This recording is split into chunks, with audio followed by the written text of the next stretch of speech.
get away from every little thing just to try to make it through.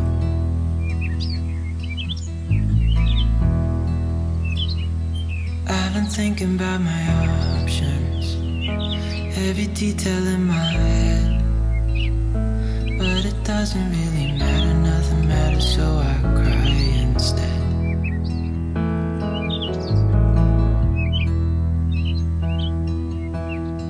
I've been running circles, trying to catch my breath.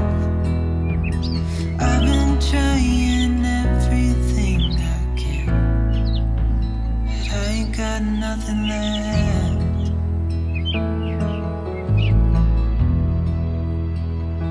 I've been staring at the ceiling, I've been staying up all night. Everything I ever worked for vanished in the blink of an eye.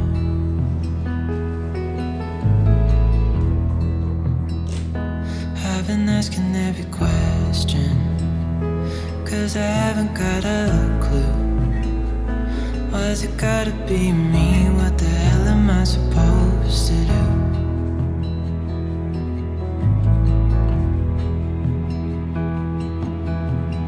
I've been running circles, trying to catch my breath. I've been trying everything I can, but I ain't got nothing left.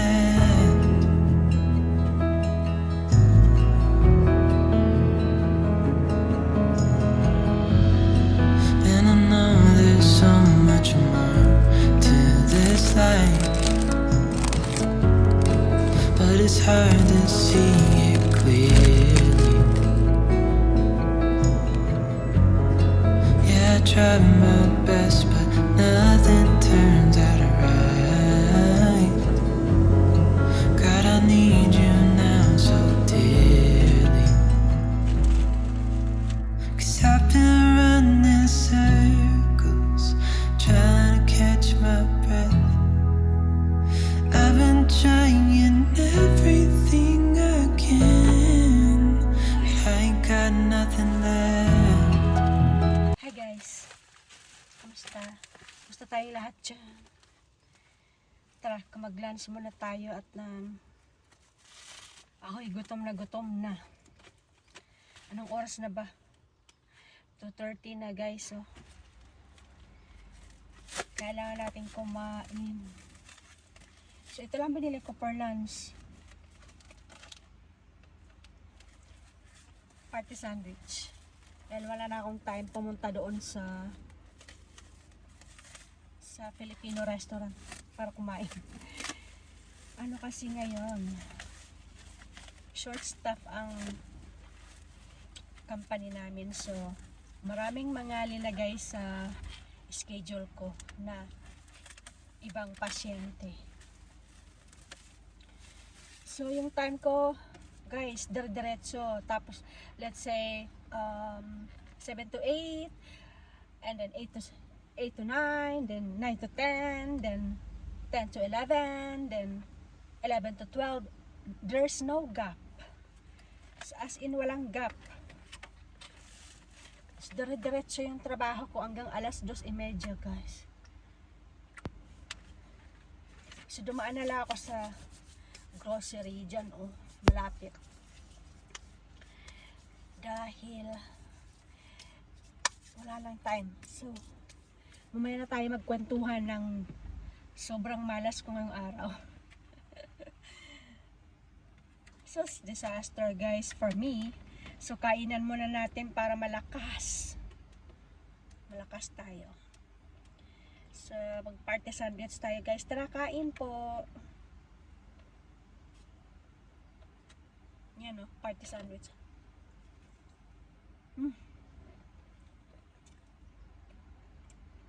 Masarap.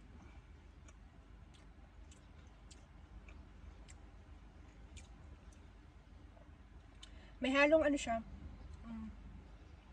egg sandwich, tuna sandwich, salmon sandwich, and then with ano kang tawag dito? Olive. Masarap.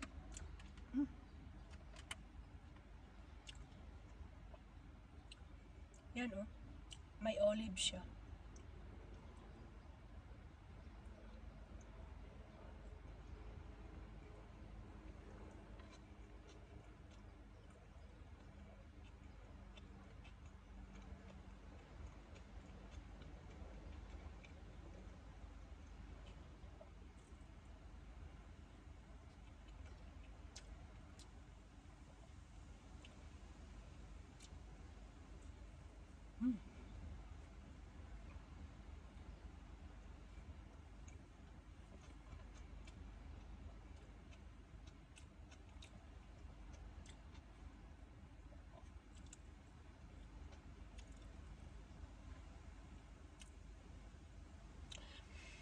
So, bali yung schedule ko ngayon is back to back.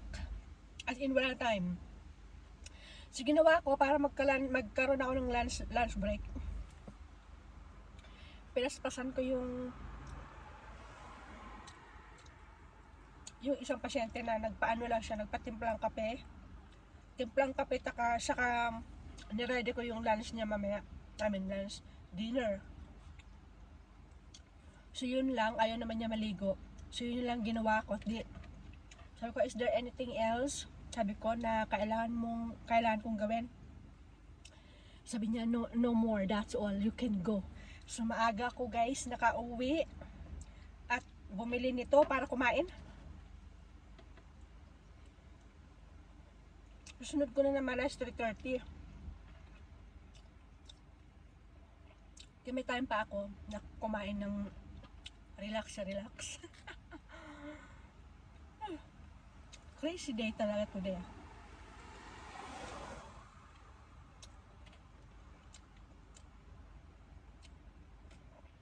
Kamatis.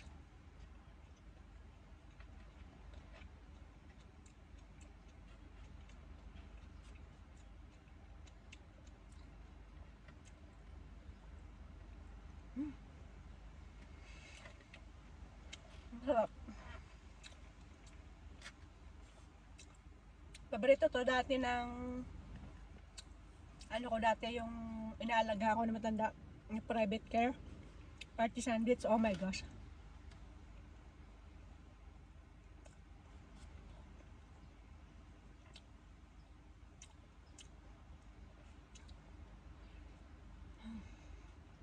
Sarap.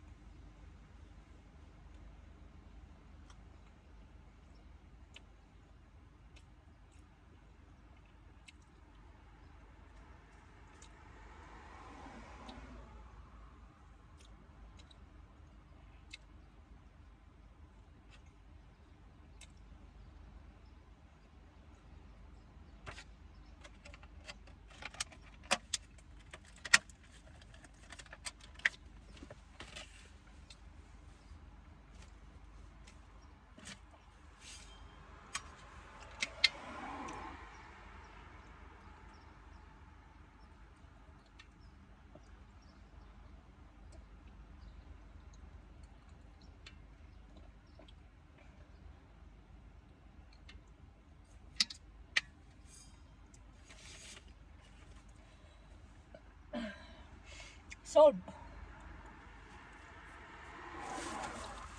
Ito na yung nangyari guys. Ito na yung nangyari sa araw na to. Malas ko ngayong araw na to dahil encounter ako ng pasyente in first time in my life in 5 years na pagtrabaho ko dito sa company na to. Hindi niyo magugustuhan. But kung maka-encounter kayong ganito na client na ganito ang behavior, don't take it seriously guys. Huwag mong dibdibin. Plus, nakakuha pa ako ng ganito. See? Alam niyo ba kung ano to? Ito, parking ticket guys. Malas nga naman. So, ito pa yung nangyari sa akin sa pasyente ko na to.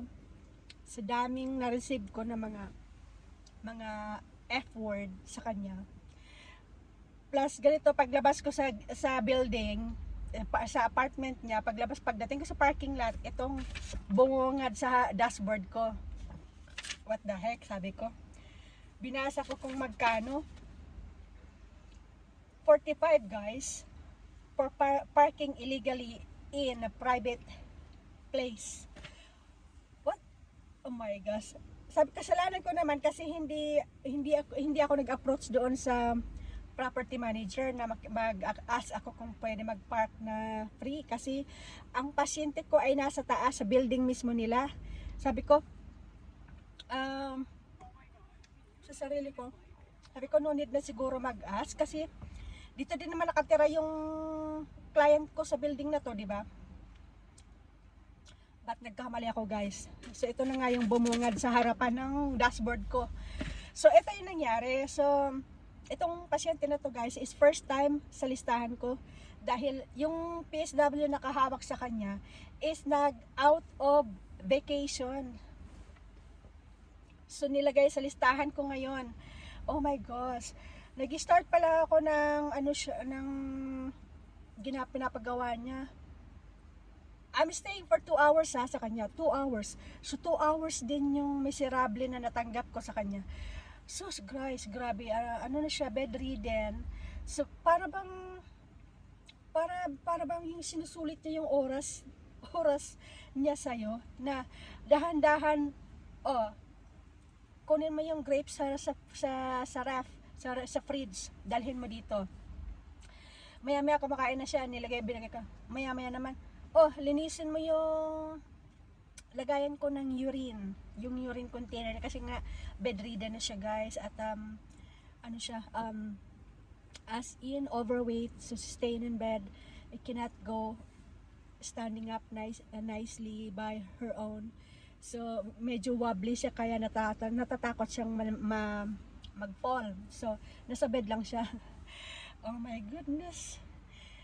Siya as in napaka-grumpy na. Ayun. Syempre anong expectation mo sa bagong pasyente, bagong PSW, bagong hawak mo siyang, bago mo siyang tawag dito, bago lang sa mukha, sa'yo yung pagmumukha niya. Syempre hindi mo pa alam yung routine, yung daily routine, yung tawag dito, yung routine niya na gagawin sa kanya. Hindi ko alam, syempre. Nangangapa ka pa lola mo. Ano ba yung pasunod-sunod?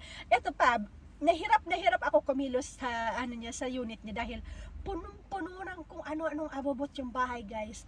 Siya, really bad hoarder.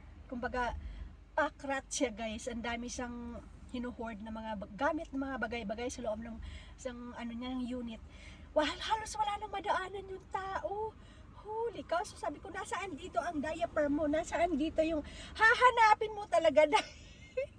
Nagkanda halo-halo na. Oh my gosh.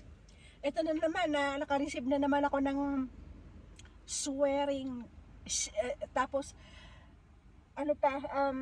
mahilig siya magsigaw, guys.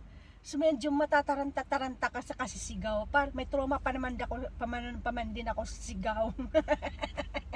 So, di ko na alam yung gagawin ko. Gagana ako ano ba yung pinapahanap? Ano ba yung pinapakuha mo sa ref? Ano ba yung... My goodness, pabalik-balik ako, guys. Tapos hilong-hilong talilong na talaga ako. Ano bang gagawin ko sa kanya? Yung step by step ba? Namamali-mali ako dahil sa kasisigaw niya. Parang natataranta ba ako? Oh my God. Bawal naman kami magtawag dito. Yung makipag-argue ba? Kasi hindi ka mananalo sa kanila. Talo ka parati kasi yung pasyente mga yan. Oh my gosh. Sabi ko sa coordinator namin, please don't give this lady again for me next time. I give up. Oh my goodness. Nung sama ng loob ko dahil pwede ka naman makipagkausap na tawag ito, madahan-dahan lang, di ba? Yung walang halong sigaw, walang halong, oh my God, guys, kung maliit kang tao, lalo kang liliit sa kanya. So, ang daming doon sa ano niya, sa file niya, ang daming mga comments doon, yung mga PSW na nakahawak sa kanya dati, yung mga bad comments nandun. Sa baba ng file niya, mababasa mo lahat.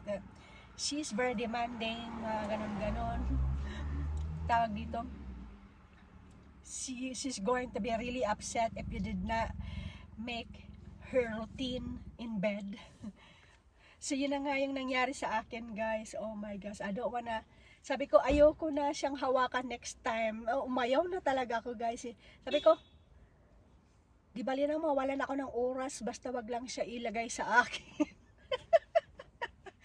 My goodness, guys, grabe. Pero nung ano na, nakalabas na ako ng building, parang sabi ko, sabi ko sa sarili ko, baka siguro siya naiirat na lang sa sistema niya. Yung bang being bedridden, sabi ko, wala siyang nagagawa sa sarili niya. So, siguro irritable lang yung tao, kaya ganun, pasigaw-sigaw. So, naintindihan ko naman. So, yun guys. So, paglabas ko sa building niya, binaliwala ko na yung mga sigaw niya sa akin. Saka, wala na. Ang tawag dito, ayoko naman dibdibin kasi ikaw ang logi dyan. May stress ka lang. So, ganon, pagka naka-encounter kayo ng mga ganitong mga pasyente na ganitong pag-uugali, kalmado lang, tapos tawag dito, kung nagsisigaw siya, wag mong sabayan. Tawag dito, tahimik ka lang. Meron kang tanong na hindi mo alam, kausapin mong mahina. Trinay ko na siya, kausapin na mahinahon ba. Sabi ko, what's next? What's next? Okay. Sabi ko, okay. So mahinahon lang ba yung ko? Yung boses ko. Doon na siya nagkalmado rin. Pero kaya ang trick dyan, huwag mong sasabayan yung init ng ulo niya. Dahan-dahan ka lang, kumbaga, kung maaari, huwag ka na magsalita. Sabi na lang.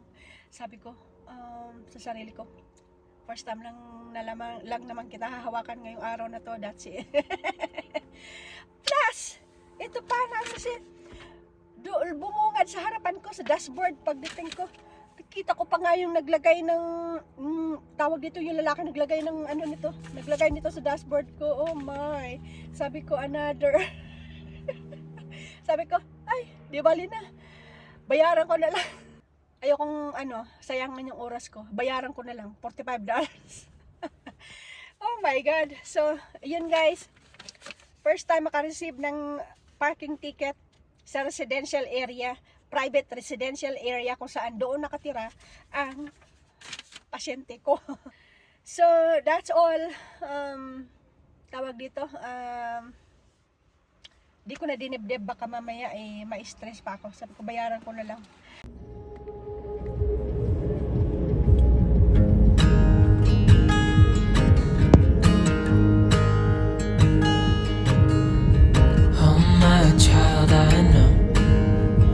Hurt and you can't let go.